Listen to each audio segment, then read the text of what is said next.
fièrement saluer par le mémoire de notre souveraineté.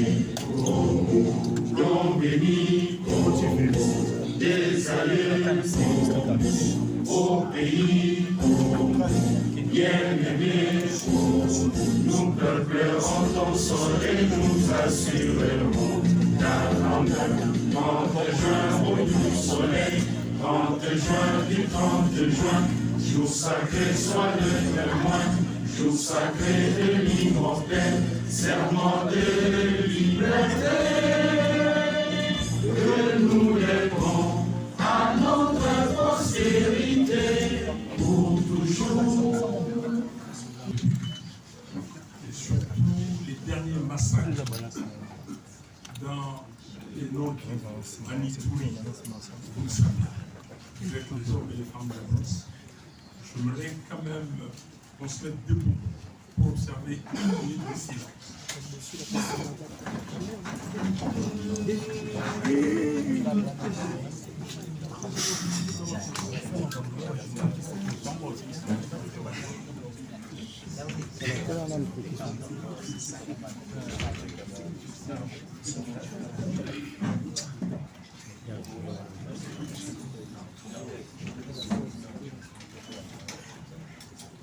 Merci.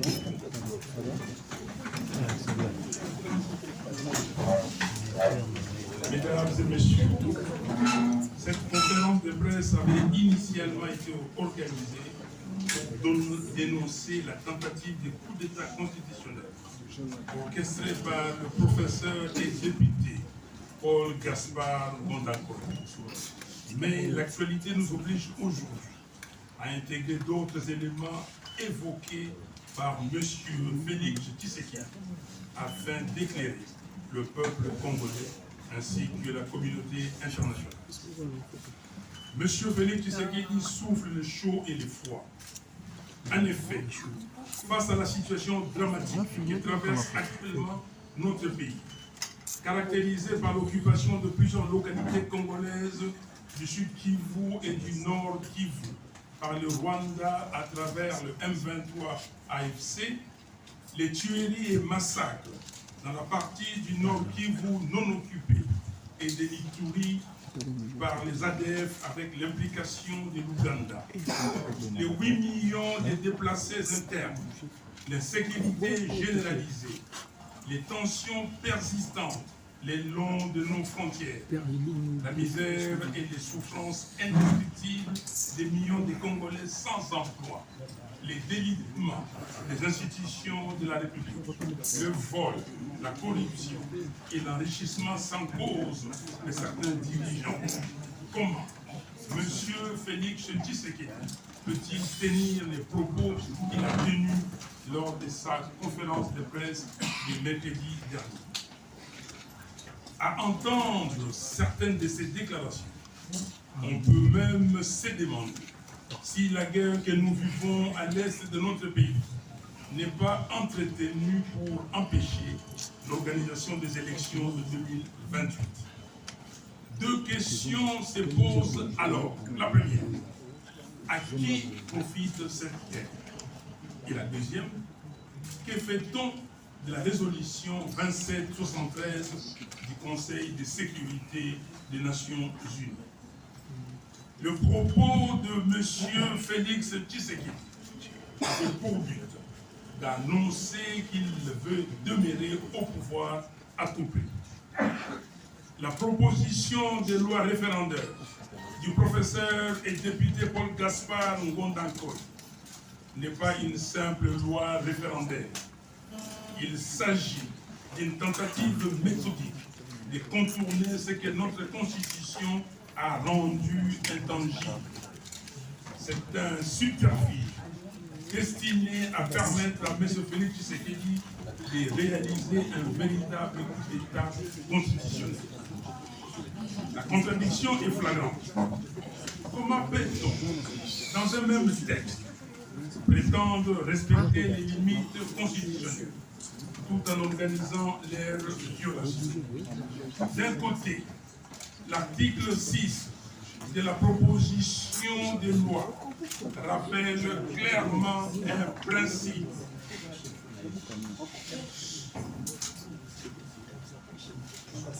Rappelle un principe fondamental.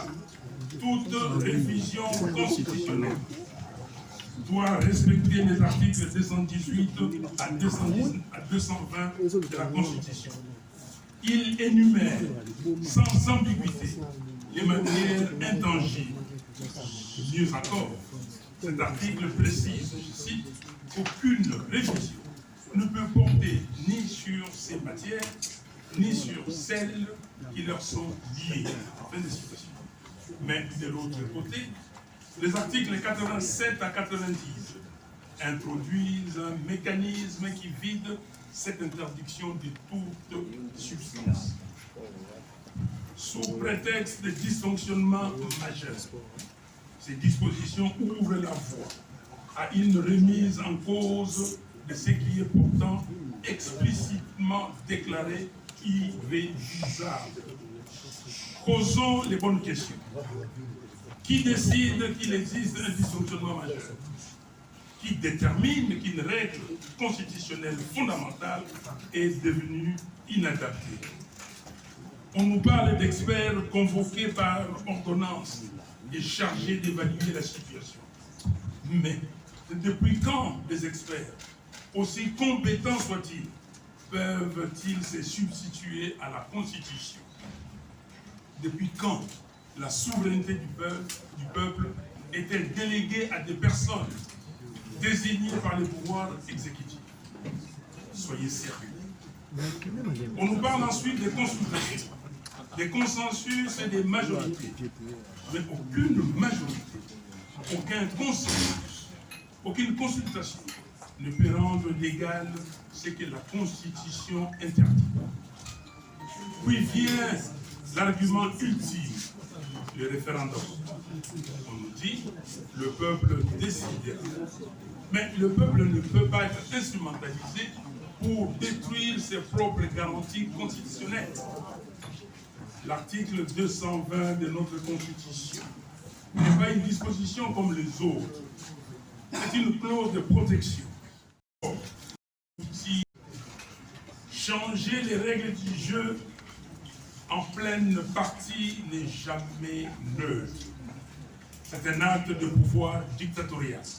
Ce qui est particulièrement grave, c'est que cette démarche émane des personnes qui enseignent elles-mêmes les droits constitutionnels.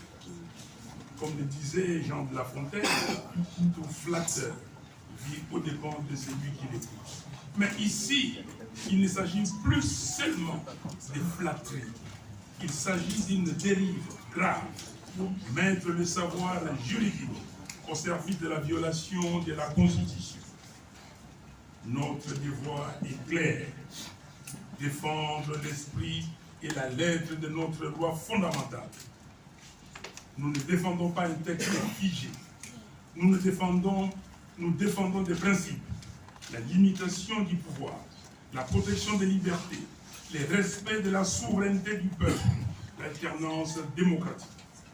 Il s'agit de savoir si nous voulons demeurer la République démocratique du Congo dans ses frontières du 30 juin 1960, un État de droit, indépendant, souverain, uni et indivisible, social, démocratique et laïque, ou ouvrir une brèche dangereuse à ceux qui travaillent pour la balkanisation de notre pays.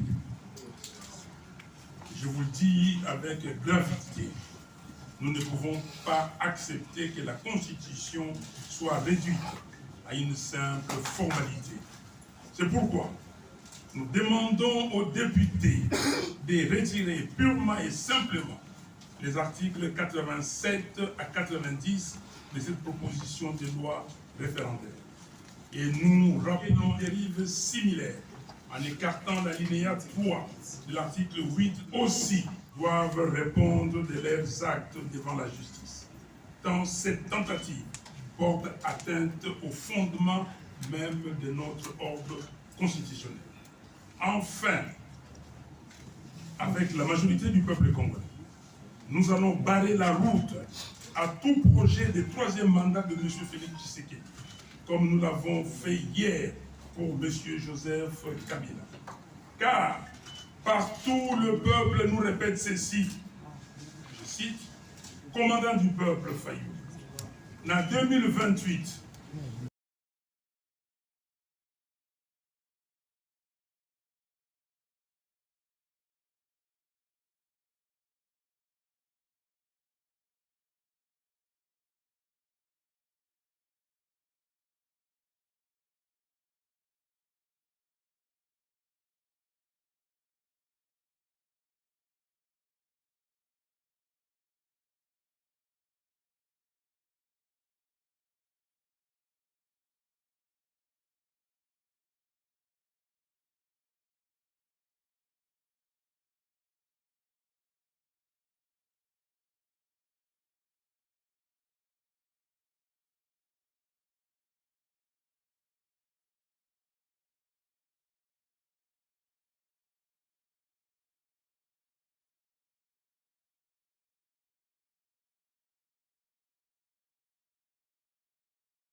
l'État constitutionnel, orchestré par le professeur et député Paul Gaspard Mondakoy. Mais l'actualité nous oblige aujourd'hui à intégrer d'autres éléments évoqués par M. Félix Tshisekedi afin d'éclairer le peuple congolais ainsi que la communauté internationale. M. Félix Tshisekedi souffle le chaud et le froid.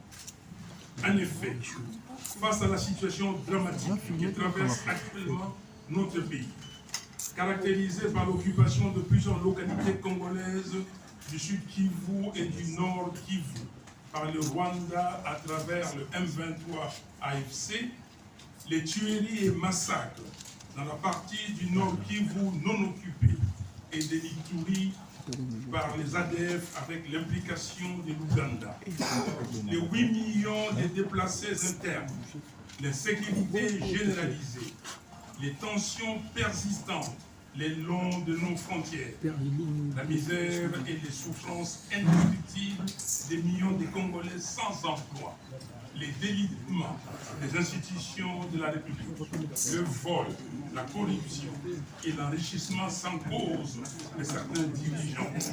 Comment M. Félix Tshisekedi peut-il tenir les propos qu'il a tenus lors de sa conférence de presse du mercredi dernier? À entendre certaines de ces déclarations, on peut même se demander si la guerre que nous vivons à l'est de notre pays n'est pas entretenue pour empêcher l'organisation des élections de 2028. Deux questions se posent alors. La première, à qui profite cette guerre? Et la deuxième, que fait-on de la résolution 2773 du Conseil de sécurité des Nations Unies? Le propos de M. Félix Tshisekedi a pour but d'annoncer qu'il veut demeurer au pouvoir à tout prix. La proposition de loi référendaire du professeur et député Paul Gaspard Mondakoy n'est pas une simple loi référendaire. Il s'agit d'une tentative méthodique de contourner ce que notre Constitution a rendu intangible. C'est un subterfuge destiné à permettre à M. Félix Tshisekedi de réaliser un véritable coup d'État constitutionnel. La contradiction est flagrante. Comment peut-on, dans un même texte, prétendre respecter les limites constitutionnelles tout en organisant leur violation? D'un côté, l'article 6 de la proposition de loi rappelle clairement un principe.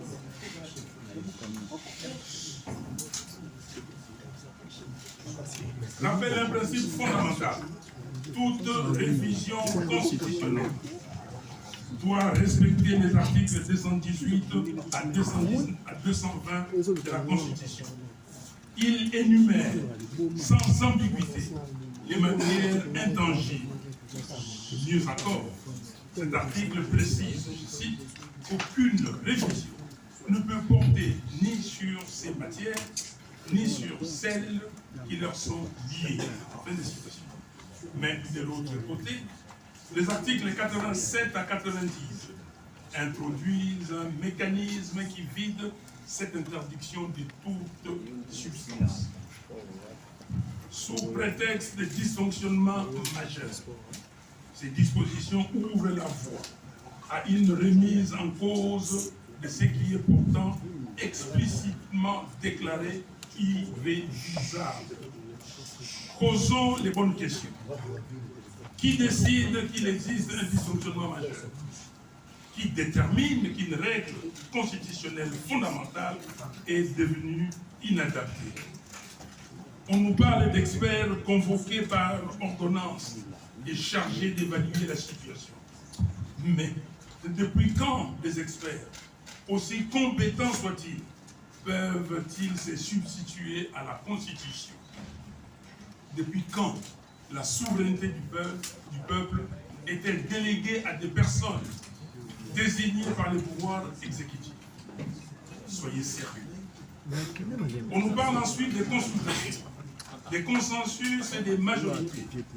Mais aucune majorité, aucun consensus, aucune consultation ne peut rendre légal ce que la Constitution interdit. Puis vient l'argument ultime, le référendum. On nous dit, le peuple décidera. Mais le peuple ne peut pas être instrumentalisé pour détruire ses propres garanties constitutionnelles. L'article 220 de notre Constitution n'est pas une disposition comme les autres. C'est une clause de protection